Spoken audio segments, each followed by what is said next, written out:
السلام علیکم ورحمۃ اللہ وبرکاتہ۔ میرے نہایت ہی قابل احترام اور معزز بہنوں، بھائیوں، دوستوں اور بزرگوں،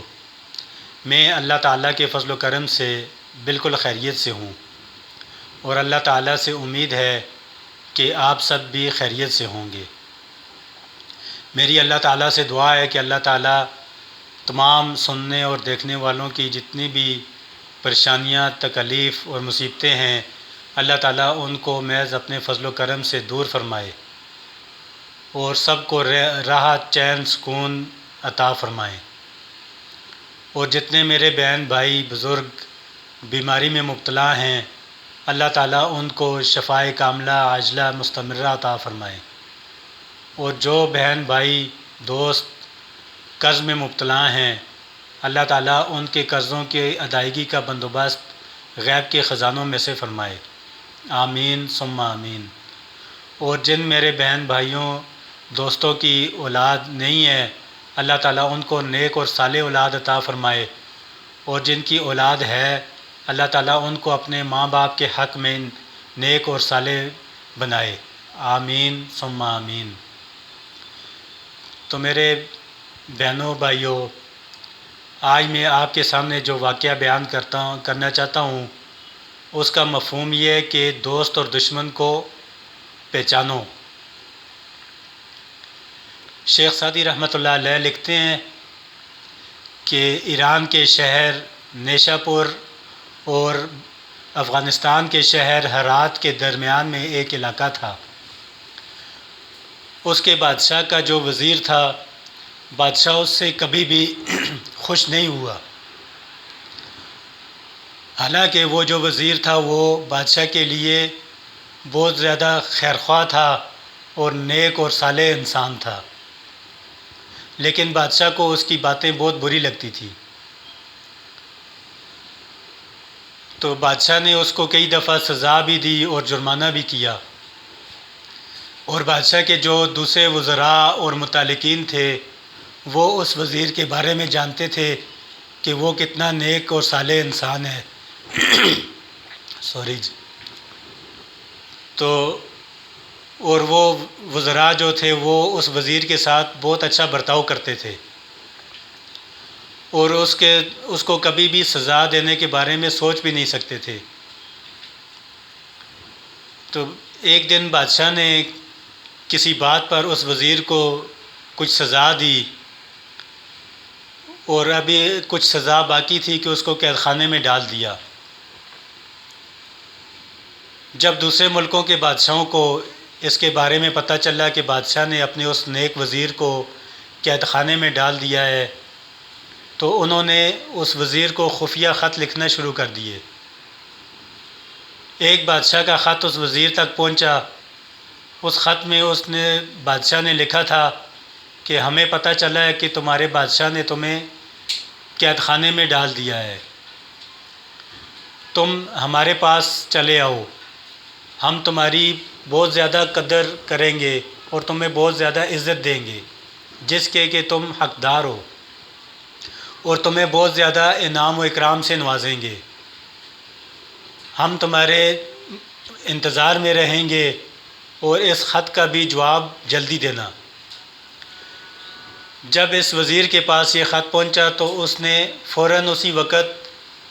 اس کی بیک سائڈ پہ دوسری سائڈ پہ جواب لکھ کے فوراً اسی آدمی کے حوالے کر دیا جو کہ خط لے کر آیا تھا، اور اس سے کہا کہ اس خط کو لے کر فوراً یہاں سے چلے جاؤ، اگر ہمارے بادشاہ کو پتہ چل گیا تو ایک نیا فتنہ کھڑا ہو جائے گا۔ بادشاہ کے جو دوسرے متعلقین وغیرہ تھے، جب ان کو اس بات کا علم ہوا تو انہوں نے بادشاہ کو اس کی خبر دی، اور اس سے کہا کہ وہ وزیر جو کہ قید خانے میں ہے وہ دوسرے ملکوں کے بادشاہوں کے ساتھ خط و کتابت کر رہا ہے۔ تو بادشاہ کو بہت غصہ آیا، اور اس نے اس وزیر کو بھی قید خانے سے بلوایا، اور جو قاصد خط لے کر آئے تھے ان کو بھی راستے میں سے گرفتار کر کے واپس لے آئے۔ جب بادشاہ نے خط کو پڑھا اور اس کی دوسری طرف اس وزیر کے جواب کو پڑھا تو بادشاہ بہت خوش ہوا اس کے اس جواب کو پڑھ کر۔ اس میں یہ لکھا ہوا تھا کہ اے بادشاہ، تم نے جو میرے بارے میں حسن ظن رکھا ہے وہ میری حیثیت سے بہت زیادہ ہے، اس لیے میں آپ کے پاس نہیں آ سکتا۔ اگر میرے اس بادشاہ نے میرے اوپر کچھ تھوڑی بہت زیادتی کر لی ہے تو اس کے احسانات اور نیکیاں بھی مجھ پر بہت زیادہ ہیں۔ میں ساری زندگی اسی کے ٹکڑوں پر پلا ہوں، میں کیسے اس کو چھوڑ کے آ سکتا ہوں؟ اگر اس کے دل میں میرے بارے میں کوئی رنجش وغیرہ ہے تو اس کا مطلب یہ تو نہیں ہے کہ میں اس کے ساتھ بے وفائی کر لوں۔ تو بادشاہ کو اس وزیر کا یہ جواب سن کر اور پڑھ کر بہت خوشی ہوئی اور اس نے اس وزیر کو قید خانے سے نکال دیا اور اس سے معذرت کی اور اس کو کہا کہ میں نے تمہاری قدر اور منزلت نہیں پہچانی، تم بہت نیک اور صالح انسان ہو۔ اور اس وزیر کو بہت سارے انعام و اکرام سے بادشاہ نے نوازا۔ تو میرے بہنوں، بھائیوں، دوستو، اس سے ہمیں یہ سبق ملتا ہے کہ اگر ہمارے اوپر ہمارا کوئی مالک یا کوئی زیادتی یا ظلم کرتا ہے یا سختی کرتا ہے تو اس کو برداشت کر لینا چاہیے اور اس کے جو گزشتہ احسانات اور نیکیاں ہیں ان کو یاد کر کے اس کی اس تھوڑی بہت رنجش کو بھلا دینا چاہیے۔ تو اللہ تعالیٰ سے دعا ہے کہ اللہ تعالیٰ ہمیں جو کہا سنا ہے اس پر عمل کرنے کی توفیق عطا فرمائے۔ آخر میں میری آپ سب سے گزارش ہے کہ اگر آپ کو میری ویڈیو پسند آئی ہو تو اس کو لائک اور شیئر کر دیں اور ساتھ ہی سبسکرائب کے بٹن کو بھی دبا دیا کریں اور کامنٹس میں اپنے کامنٹس بھی لکھ دیا کریں تاکہ مجھے اگر میرے اس واقعہ میں یا میرے بولنے میں کوئی غلطی کمی بیشی ہو تو آپ ضرور مجھے اس کے بارے میں مطلع کر دیا کریں تاکہ میں آئندہ کے لیے اس کی اصلاح کرنے کی کوشش کروں۔ تمام بہنوں بھائیوں سے گزارش ہے کہ آپ بھی میرے لیے دعا کریں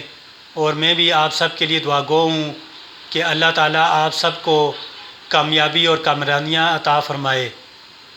والسلام، آپ کا بھائی عبد الوحید۔